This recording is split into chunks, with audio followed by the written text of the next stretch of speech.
Vámonos con todo a la mesa de debate político de los martes en el marco de la campaña presidencial, por supuesto.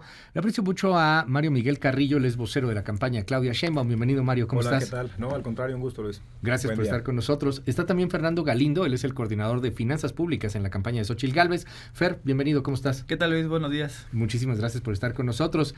Y está Royfit Torres, él es coordinador de Movimiento Ciudadano aquí en la capital del país. Royfit, bienvenido, ¿cómo estás? Bien, muchísimas gracias. Oigan, bueno, pues hoy son temas que tienen que ver con la economía, con la marmaja, con el dinero, con cómo le vamos a hacer para salir adelante o no salir adelante. Y uno de los temas recurrentes que están ahí en la mesa es el de los programas sociales.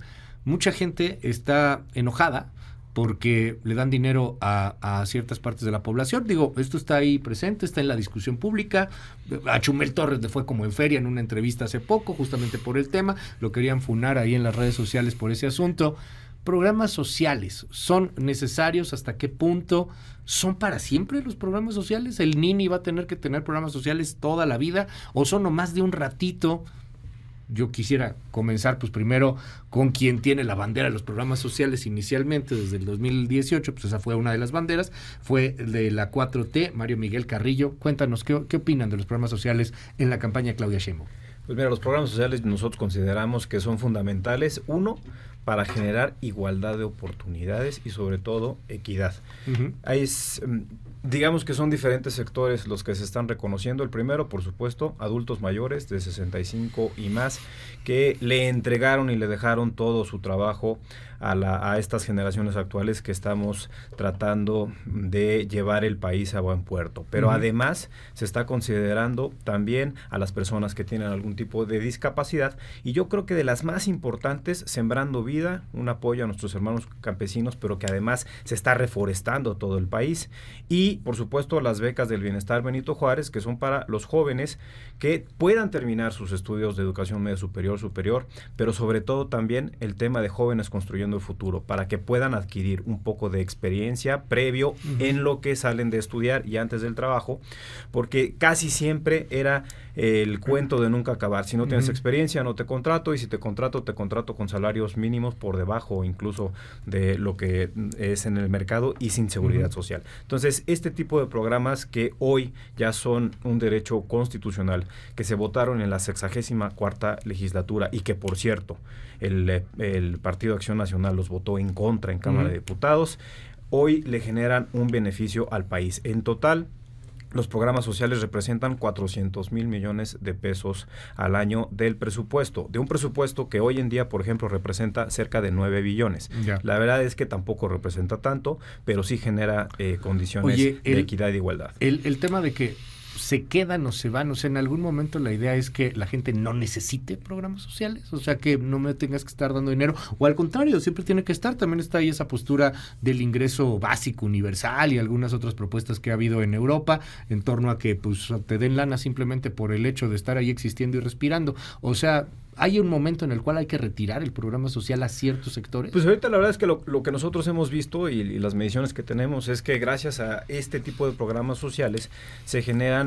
condiciones en las que los mexicanos pueden salir de la pobreza. Los últimos reportes, 5.1 millones de pobres menos. El objetivo de la doctora Claudia Sheinbaum es que para la próxima administración que va a encabezar sean 7.5 millones menos de pobres, de sacarlos de la pobreza extrema, pero sobre todo el tema de que el salario pueda alcanzar. Anteriormente el salario alcanzaba para 0.8 canastas básicas, hoy alcanza para 1.7, en la administración y el próximo sexenio de la doctora Claudia Sheinbaum va a alcanzar para 2.5 canastas básicas. ¿Qué dicen en la alianza, en la oposición, Fer Galindo? Pues mira, Luis, los programas sociales no nacieron con Morena. Han existido toda la vida y son fundamentales para sacar a la gente de la pobreza. Okay. Lo que propone la candidata Xóchitl Gálvez es que los programas sociales se mantengan, pero se mejoren. Okay. Hay algunos que se tienen que focalizar para sacar a la gente de la pobreza extrema. Con Morena, la pobreza extrema creció. Llegó a 9.1 millones de mexicanos. Es decir, no fueron primero los más pobres de este país.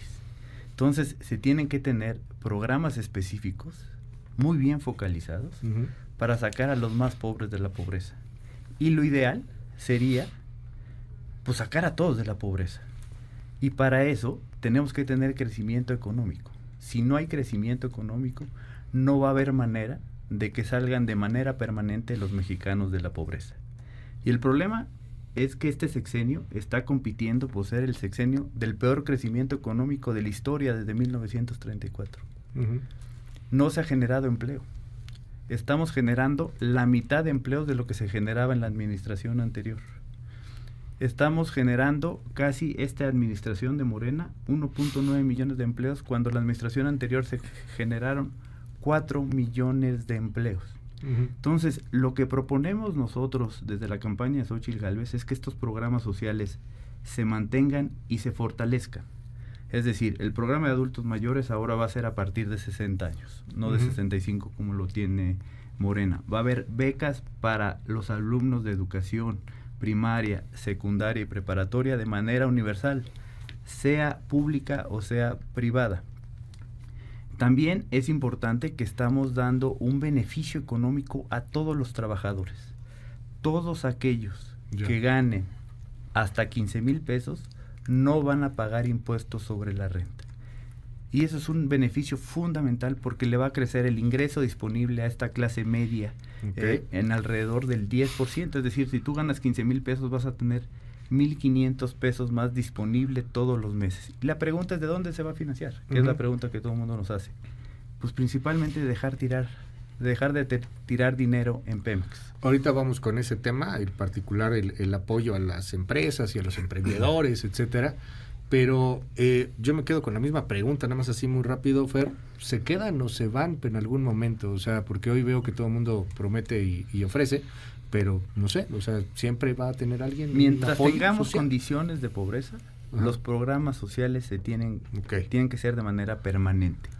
En cuanto tengamos una evolución, tenemos que emigrar los programas sociales.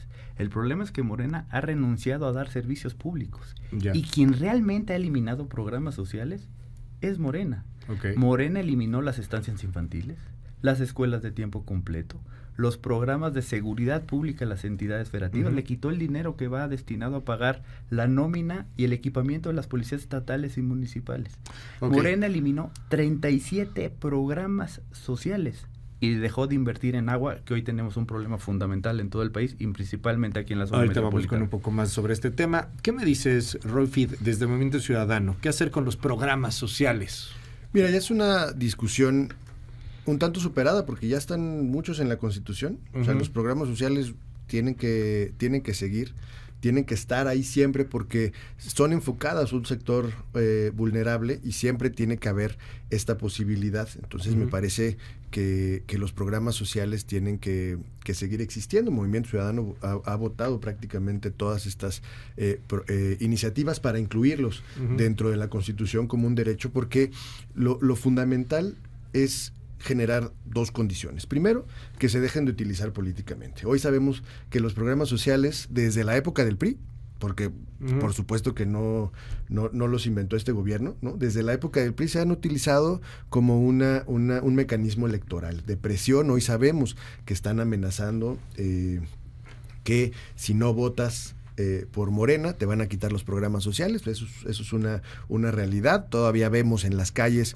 los chalecos guindas visitando casa por casa, diciéndolo y promocionando el tema de los programas sociales, pero además amenazando con que esto se va a quitar. Y esto ya, por eso es importante la garantía constitucional de que ningún cambio se puede generar si no es a partir de la Constitución. Van a seguir los programas sociales. Y la segunda, pues también generar mecanismos de transparencia, porque hoy tan solo en el programa de adultos mayores hay más de 600,000 registrados por encima de las estimaciones de la población de adultos mayores, ¿no? O sea, son 600,000 registros, 600,000 apoyos que hoy se están ejerciendo, que no están ni siquiera registrados. Entonces, y eso se repite en todos los programas. Ya lo vimos en el tema de mi beca para jóvenes. También se generó una gran polémica. Hay gran corrupción en el manejo de los programas sociales y eso que definitivamente se tiene que acabar. Tenemos que limpiar el tema porque tienen que llegar a donde se necesitan. Y esa es otra de las críticas que se hace a este gobierno. No están enfocados a combatir la pobreza. Lo que ha generado el cambio en la pobreza sí es el aumento del salario mínimo. Es una batalla que empezó hace 10 años, tampoco es de este gobierno, empezó hace 10 años, la empezó Salomón Chertorivsky, y hoy sí es una realidad, y hoy sí ha logrado revertir condiciones de pobreza, pero no han sido gran a consecuencia de los programas sociales. Déjenme poner este otro tema sobre la mesa, y es el asunto de la lana, de dónde va a salir la lana. Tú decías hace rato la cantidad de dinero que se está gastando en programas sociales, si no me equivoco, Mario, dijiste 4,000 millones. 400,000. 400,000 millones de pesos, pues es una lana. O sea, estamos hablando hoy de casi medio billón de pesos de un presupuesto de 8 billones de pesos al menos en este año. ¿De dónde va a salir este dinero? Porque yo no escucho a Sheinbaum ni tampoco a Xóchitl Gálvez, y francamente, si acaso Álvarez Maínez ha tratado de tocar el tema, pero no ha profundizado. ¿De dónde va a salir? O sea, todo cuesta. Me encantaría que esto saliera de los árboles, pero pues no es así. Y pues, ¿quién cree que lo paga? Pues al final de cuentas los ciudadanos a través de impuestos. ¿De dónde va a salir esto? ¿De dónde van a sacar tanto? Pues si no están hablando de cobrar más impuestos, o sea, ¿a quién le vamos a pedir prestado? ¿Cómo va a estar? La doctora Claudia Sheinbaum ha hablado que va a seguir este programa de austeridad republicana, el hecho de que el erario no sea utilizado para cuestiones de banalidad, así como lo hacían, por ejemplo, en tiempos de Vicente Fox, comprando toallas de 8,000 pesos cada toalla, ¿no? Para los pinos. Pero bueno, ese es el tema. El tema es tener una responsabilidad financiera, responsabilidad hacendaria, cumpliendo, por supuesto, con todo lo que tiene que ver con el tema programático presupuestal, y sobre todo que las empresas que tienen que pagar impuestos las paguen. Yo desde tribuna en esta legislatura se los dije cuando estábamos discutiendo el presupuesto del 2022, de acuerdo a los análisis que se tienen de la Secretaría de Hacienda y Crédito Público, se le condonaron cerca de 300,000 millones de pesos a solamente 1,000 empresas en la administración de Felipe Calderón y de Enrique Peña Nieto. Entonces, si cada quien paga lo que tiene que pagar, por supuesto que va a alcanzar. Ahora, ¿qué debemos de hacer también, de acuerdo a mi muy particular e individual punto de vista? Pues que todas estas personas que están económicamente activas y que actualmente están cautivas del Registro Federal de Contribuyentes formen parte de la economía formal, y que también se puedan pagar los impuestos que hoy no se están pagando. Esa es la... A ver, para mí te detengo por un momento. ¿Hablas de la informalidad a la formalidad? Exacto. O sea, vendedor ambulante. Exacto. Lo que necesitamos es darles condiciones para que ellos puedan estar en una economía formal. O sea, sí estarían planteando desde el equipo de Claudia Sheinbaum, o sea, pasar. Bueno, por eso digo individualmente y muy a mi particular tú dices, mundo, Mario, que esa podría ser una solución. Pero no es la propuesta oficial de la candidata. Propuesta es seguir con la política. La propuesta oficial de la doctora Claudia Sheinbaum es seguir con la propuesta o digamos la dinámica económica que actualmente está en el país, y que le ha permitido a la economía mexicana tener 8 trimestres de crecimiento continuo, tener una inflación totalmente controlada en 4.63 según los últimos reportes. Somos de los países de la OCDE que mejor ha controlado la inflación. Tenemos inversión extranjera directa en números históricos. Tenemos reservas internacionales también en números históricos. Es totalmente falso que no se hayan creado empleos. Sí se han creado empleos. De hecho, hoy los reportes indican que registrados en el IMSS hay 22,290,000 empleos. Entonces, hemos seguido aumentando la creación de empleos formales, y eso es lo que queremos seguir haciendo. Esto me llama poderosamente la atención, y me voy rápido contigo y le pregunto lo mismo a los tres. ¿El gobierno crea empleos? O sea, ¿neta el gobierno crea empleos? Crea las condiciones para que se creen los empleos formalmente a través de la iniciativa privada, por supuesto. Si no se generan las condiciones, pues entonces, ¿cómo vamos a crear empleos? Y abusando de la mayéutica, ¿y el gobierno ha generado las condiciones? ¿O son las condiciones del nearshoring, de que tenemos Estados Unidos ahí a un lado, del tamaño de nuestra economía, etcétera, etcétera? El tema de la relocalización creo que es importante, porque si el país no estuviera económicamente tan fortalecido, no sería tan atractivo. Y además, también para la relocalización se necesitan, digamos, los proyectos de infraestructura que te ofrezcan estratégicamente el que las empresas se puedan relocalizar, que es el nearshoring. Entonces, este este proyecto que va de Salina Cruz hasta Coatzacoalcos, del tren interoceánico, Istmo. y todo lo que se va a hacer en el tema de transporte de carga del Tren Maya, es lo que está permitiendo que sea atractivo para las empresas relocalizarse de Asia otra vez hacia México para ofrecer sus servicios. Gracias. Déjame ir con Fer Galindo. Fer, cuéntanos un poco. Oye, que... por cierto, también ahí nomás a propósito en torno a la reforma fiscal y a la lana, ustedes hasta están diciendo que van a cobrar menos impuestos. O sea, pues mira, yo ¿dónde va a salir? Yo creo que aquí Mario no nos dijo de dónde va a salir. Ajá. Dice que va a haber austeridad, que va a continuar la austeridad, y la verdad que en este gobierno no ha habido austeridad. Ha habido austeridad en el mensaje. ¿Pero qué ha pasado? ¿De dónde ha financiado este gobierno? Pues de acabarse los ahorros históricos. Se acabaron los fondos de estabilización, que eran ahorros que se tenían para cuando hubiera una contingencia económica, una contingencia de baja de ingresos, cosa que no ha sucedido. Se gastaron todos los ahorros. Luego se acabaron los fondos de salud. Destinaron 240,000 millones que iban para la salud, para quién sabe qué. Y luego empezaron a endeudar al país. Endeudaron al país de 10.5 millones de millones a 17.2 millones de millones. ¿Qué significa? Que ahora cada mexicano debe 128,000 pesos. 45,000 pesos más que en el 2018. No ha habido austeridad. En nombre de la austeridad, recortaron programas sociales, le quitaron recursos al agua, a la ciencia y tecnología, al campo. 185,000 millones menos de recursos para el campo en estos 6 años. Esa no es austeridad. Eso es dejar de dar servicios que requiere la gente. Los recursos para carreteras, 50% menos. ¿Sabes cuántas carreteras se financiaban en la administración anterior? Más o menos 104 carreteras al año. ¿Y ahorita? 3 o 4 por año. Es decir, 0 mantenimiento, 0 carreteras nuevas. Así no va a llegar ninguna inversión nueva al país. ¿De dónde propone Xóchitl Gálvez sacar el recurso? De dejar de tirar dinero en Pemex.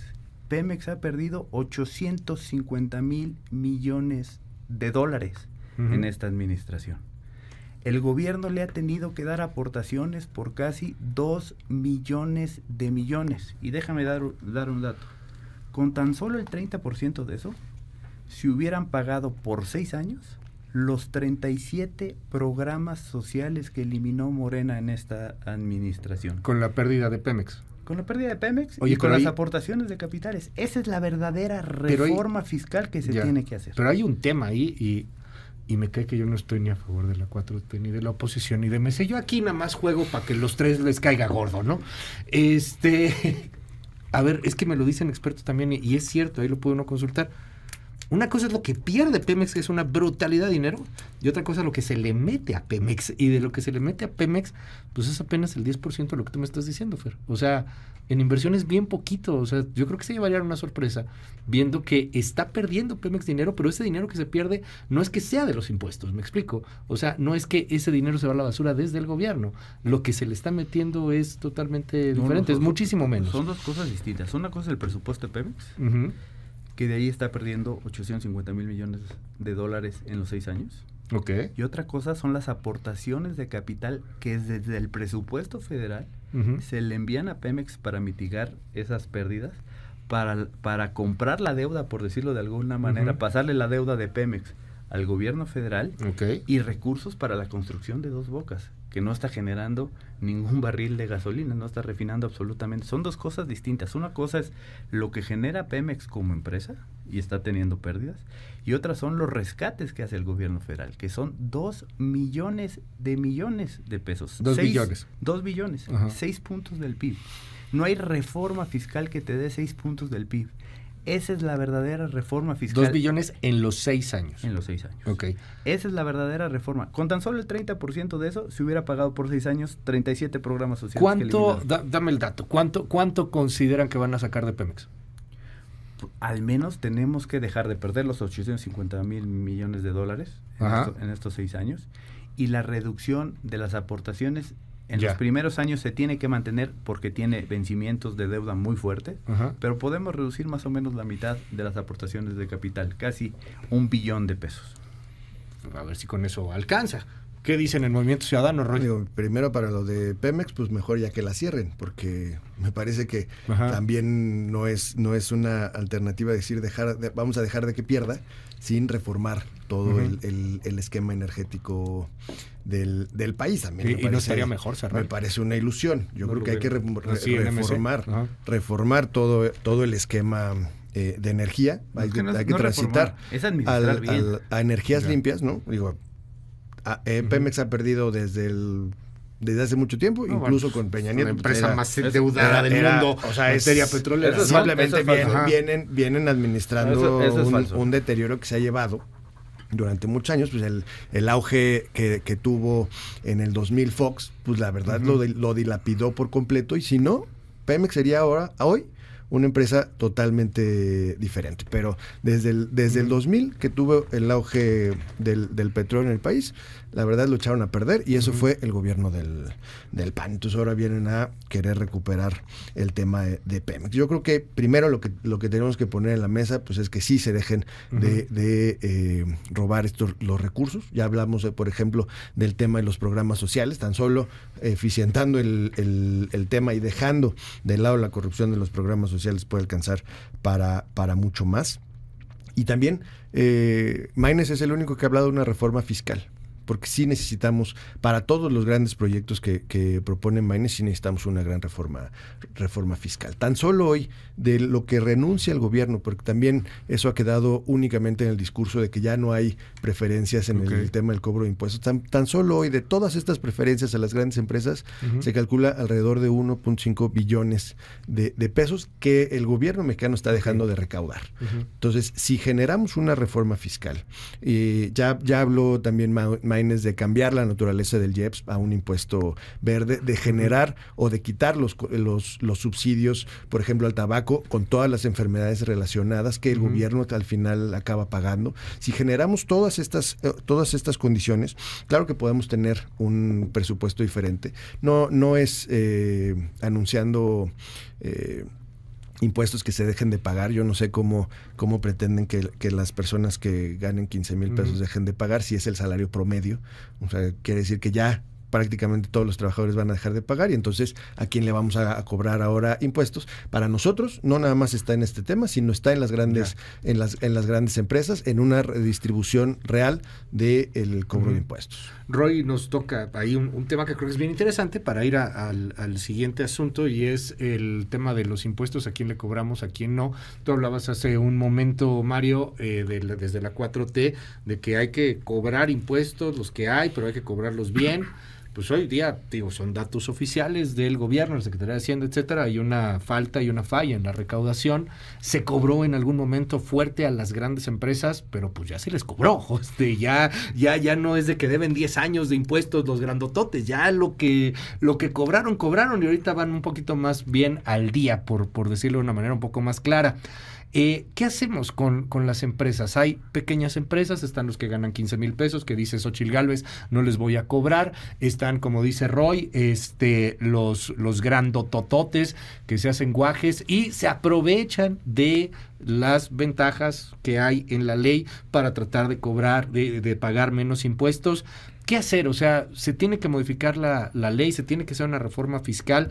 ¿Quién es el que tiene que pagar más? ¿Quién es el que tiene que pagar menos? Mario, ¿qué dicen en la 4T con respecto a los apoyos a los emprendedores y a las empresas? Bueno, lo primero, nada más, rapidísimo, déjame plantear el tema, porque parece que es ahí un guión que traen nuestros amigos del bloque opositor sobre el Fondo de Estabilización, que es de los ingresos presupuestarios, es el famoso FEIP, y precisamente está para temas que no están contemplados dentro de la ley de ingresos o dentro del presupuesto de egresos. Y este Fondo de Estabilización se utilizó para la pandemia. Hay que recordar a la audiencia, hubo una pandemia, nos topamos con una pandemia que duró por lo menos cerca de 18 meses, que la verdad es que congeló absolutamente todo, no nada más en México, a nivel mundial. También vino una guerra, un conflicto bélico entre Ucrania y Rusia, que también alteró muchísimas cuestiones a nivel macroeconómico, que no son culpa del gobierno de la administración del presidente López Obrador. Rápido, en cuanto a la deuda la dejó Peña Nieto en 7.8 puntos del PIB. y la capacidad de endeudamiento, que ojo, no es totalmente deuda, es capacidad de endeudamiento de la administración del licenciado López Obrador, es de 5.6 puntos del PIB. Entonces eso es muy importante aclararlo, y solamente lo que le dimos nosotros presupuestariamente a la administración, por ejemplo, en este presupuesto de egresos de la Federación a la administración del licenciado López Obrador, de poder endeudarse en 1.9 billones. No es que se esté endeudando 1.9 billones. Y eso es muy importante aclararlo y sobre todo diferenciarlo. Y en el tema de Pemex, que también parece que es otro guión que trae, lo que se les olvida es que con la reforma energética que fue en la 64ª legislatura, en la 62ª legislatura con Peña Nieto, lo que hicieron fue precisamente generarle una presión a Pemex para que tuviera que endeudarse, para que entraran nuevas rondas de exploración de empresas extranjeras y la exploración y la explotación pudieran hacer las empresas extranjeras, que curiosamente hay algunos priistas que son socios de estas empresas. Lo que nosotros hacemos, o lo que estamos queriendo, es refinar o recuperar las 6 refinerías que actualmente estaban en total estado de abandono. Se construyó la refinería de Dos Bocas Paraíso, que ya va a empezar a procesar, por supuesto, están ya echándose a andar la segunda etapa. Se compró totalmente la refinería de Deer Park, que hoy en día ya tiene, o sea, ya se pagó lo que se invirtió, y ya está en números, digamos, con utilidades. Entonces, ¿qué es y por qué es tan importante haber rescatado Pemex? Y yo difiero con mi compañero de Movimiento Ciudadano de que mejor ciérrenla. No, al contrario. Pemex antes lo que hacía es que vendía el crudo en $50, sí, y eso es lo que exportábamos, pero nosotros importábamos derivados del petróleo, incluidos gasolina, diésel y todo lo demás, en el mismo equivalente por $2,500. ¿Y ya no los importamos? Y ahora lo que vamos a hacer, recuperando estas 6 refinerías y con las 2 nuevas, una que se adquirió y una que se construyó, es que todos esos productos de los derivados ya van a ser, digamos, nosotros, consumo interno. Entonces vamos a dejar de importar gasolinas, vamos a dejar de importar combustibles y derivados. Esa es la verdadera visión. Me llama la atención de que el tema económico, ¿dónde van a salir los recursos? Pues pareciera que es Pemex en un conjunto, al menos entre la 4T y la oposición. Ya no somos país petrolero, ¿no? También hay que ponerlo ahí sobre la mesa. No, digo, por ejemplo, yo sé que esto va contra el mito del Tata Lázaro y lo que quieran, pero no somos país transición energética, pero es parte de un guión que trae el bloque opositor. Ojalá fuéramos como los la reforma fiscal es Pemex, ellos la querían matar. Evidentemente, los combustibles fósiles no les quedan mucho tiempo, tenemos que ir hacia transición energética. ¿Y entonces para qué construimos refinerías? Bueno, porque todavía le quedan 20 años a este tema. El tema es lo que acabas de decir. De los combustibles fósiles. Fer Galindo de Xochitl Gálvez. Si ya no somos un país petrolero, ¿para qué le estamos dando 2 millones de millones a Pemex de aportaciones? 2 billones de pesos. ¿Para qué estamos tirando ahí el dinero? Destinémoslos a infraestructura carretera, a hospitales, a escuelas. Eso es lo que requiere el país. Y hagamos eficiente a Pemex en la medida de lo posible. Pemex es muy bueno para la producción y exploración petrolera en agua somera. Está perdiendo $800 mil millones en refinación. ¿Por qué? ¿Por decir que lo estamos produciendo nosotros? ¿De qué sirve producirlo nosotros si estamos perdiendo dinero? No tiene ningún sentido. Y déjame aclarar un poquito, porque dicen que por la pandemia no hemos crecido económicamente. Dejamos de crecer a partir del 2019. ¿Y por qué? Porque no hay seguridad en el país y no hay Estado de Derecho. Cuando dicen que la ley aquí no es la ley, pues ninguna empresa va a venir a generar nuevos empleos. Y caímos, sin duda hubo una pandemia que nos llevó a un decrecimiento económico importante, pero el problema es que nuestro regreso está todavía por debajo del 2018. Si uno ve el PIB por persona, por habitante, del 2018, y los comparamos contra el resto del mundo, estábamos como 5 o 6% abajo. Hoy estamos al 11 o al 12%. Es decir, el mundo ya se recuperó. Está creciendo por arriba del 2018 y nosotros todavía no podemos regresar a niveles del 2018. ¿Por qué? Porque no hay certeza jurídica en el país y no hay seguridad. Nos han dicho que ha llegado mucha inversión. Déjame nada más dar un dato. Mucha inversión extranjera directa. De los $33 mil millones, solamente el 10% es nueva inversión. El resto es reinversión de las empresas que ya están aquí. Y si nos comparamos contra Brasil, Argentina y Colombia, estamos en los últimos lugares. No estamos aprovechando la relocalización, por eso Xóchitl Gálvez está proponiendo 7 puntos. Estamos a nada de terminar la mesa, se nos fue el tiempo, media hora, ya pasó, se fue volando esto, pero vamos cerrando. Yo quisiera que le mandaran un mensaje a nuestra audiencia, a la que cuidamos muchísimo y a la que pues, queremos, o sea, nos vemos a la audiencia, no a partidos políticos. Entonces, bueno, pues nos dicen aquí muchas cosas. Si nos acordamos de la pandemia, también hablen de los muertos que hubo en la pandemia. A ver, la neta, no hubo de ningún gobierno ayuda a los microempresarios. Lo que están diciendo no les dan los números. Lo que están diciendo es una mentira. A mí simplemente no me checan los números de ningún lado. ¿De verdad consideran que Pemex nos va a rescatar? Eso ya no sirve para nada. Respecto a la mesa, yo sí recuerdo a los gobiernos del PAN, bueno, dicen que fueron mucho peores, que fueron muy corruptos. Aquí al revés, que los panistas sí dejaron dinero en las arcas. Mi tío se enojó conmigo porque me dijo que López Obrador viene hasta en la Biblia. Imagínense nada más cómo está, no creo que... bueno, está bueno el chiste ahí. 5571-131337. Yo creo que es muy absurdo lo que están prometiendo en la oposición. Si dejamos de pagar impuestos, los que ganamos menos de 15,000 pesos y dar becas a estudiantes privadas, por Dios, si no pudieron ni darle mantenimiento a las escuelas públicas. Dicen aquí en el WhatsApp, ustedes sacaron a Pemex en el PRIAN, ahora quieren cerrarlo. Que el representante de Morena se vaya por la tangente. Antes de la pandemia el crecimiento fue de 0% en el primer año. Muy mal la 4T en materia económica. La inseguridad, la corrupción, el business de los funcionarios y allegados políticos, eso es lo que mantiene al país sometido y en un atraso económico. A estas personas, algunos ya definieron y son Claudia Sheinbaum, son Xóchitl Gálvez o son Jorge Álvarez Maínez. Esos ya están definidos y hagan lo que ustedes hagan, digan lo que ustedes digan, se van a ir con su candidato o candidata.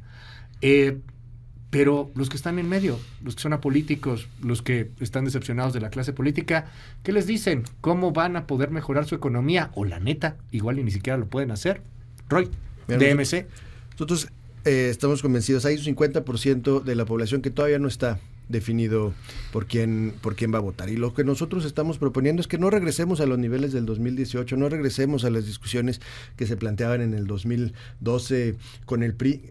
Hoy también tenemos unas condiciones terribles en el país, tenemos que cambiarlas. Por eso estamos proponiendo lo nuevo, por eso Maínez tiene una visión de futuro pensada en los jóvenes. Hoy la campaña de Maínez está pensada y hablada para los jóvenes, porque sí estamos pensando en esta nueva generación que hoy van a definir el futuro de esta elección. Son más de la mitad de la población y en ellos está la decisión de quién va a gobernar el país, y me parece que han decidido que Maínez es la mejor opción para el 2024.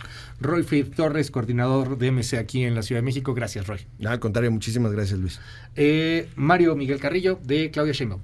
Pues a todos, no solamente a los que ya definieron o no estén por definir su voto. Yo creo que el próximo 2 de junio solamente tenemos dos opciones, que es, como ya lo dijo la doctora Claudia Sheinbaum, o nos seguimos por el tema de la transformación o regresamos al viejo esquema de corrupción. La doctora Claudia Sheinbaum tiene un proyecto de nación que nació del pueblo. Morena se fue desde el año pasado a las plazas públicas a preguntarle a las y a los mexicanos cuál debería ser el rumbo de México. Y este proyecto lo enriqueció la doctora Claudia Sheinbaum con su visión científica, humanista y sobre todo transformadora, con la experiencia que ella tuvo de haber gobernado esta Ciudad de México por 5 años y con muy buenos resultados. Eso es lo que queremos trasladar y seguir ofertando para el país, para las y para los mexicanos, y no las ocurrencias de la candidata, de la senadora con licencia Gálvez, que evidentemente y a todas luces tiene durante sus mandatos de gobierno, sobre todo cuando fue delegada en Miguel Hidalgo y cuando fue comisionada de los pueblos indígenas, el conflicto de interés y el tráfico de influencias que ella usó para capitalizarlo para su bien propio e individual. Gracias, es Mario Carrillo, vocero de la campaña de Claudia Sheinbaum. Cerramos, Fernando Galindo, coordinador de finanzas de Xóchitl Gálvez. Sin duda hay dos opciones. La de Morena, que solo busca centralizar el poder en el Ejecutivo, no cree en las instituciones y no cree en la división de poderes. O la de Xóchitl Gálvez, que lo que busca es empoderar al ciudadano para que controle al gobierno, cree en las instituciones y cree en la división de poderes. Con Xóchitl Gálvez va a haber crecimiento económico, pero sobre todo la gente va a tener más ingreso disponible para que le alcance. Con este gobierno de Morena, a pesar del incremento del salario mínimo, no han podido controlar la inflación y a la gente, a las familias, no les está alcanzando. Con Morena creció la pobreza extrema y con Xóchitl Gálvez se va a acabar la pobreza extrema. Gracias, muchas gracias a los tres por estar aquí con nosotros. Un gusto. Mil gracias. Muchas gracias. Y saludos a toda la audiencia.